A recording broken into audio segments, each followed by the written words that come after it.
Prove that hyperbolic cosine squared of x minus hyperbolic sine squared of x equals 1. Now, we know that hyperbolic cosine of x equals e to the power x plus e to the power negative x all divided by 2. Then we square it.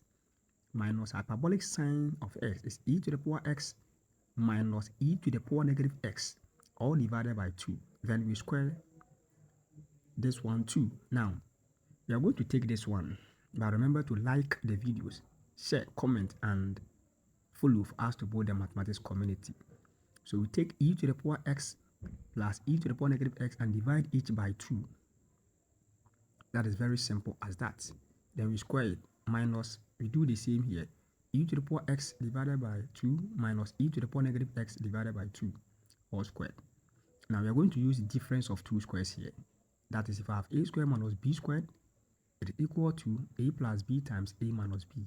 So here we take this part, e to the power x divided by 2 plus e to the power negative x divided by 2 as our a, and then add e to the power x divided by 2 minus e to the power negative x divided by 2 as our b. Again, we take e to the power x divided by 2 plus e to the power negative x divided by 2 as a, and then subtract this as b. So we take negative e to the power positive x divided by 2. Negative gives positive e to the power negative x divided by 2. Here, this cancels this. E to the power x divided by 2 plus e to the power x divided by 2 gives e to the power x.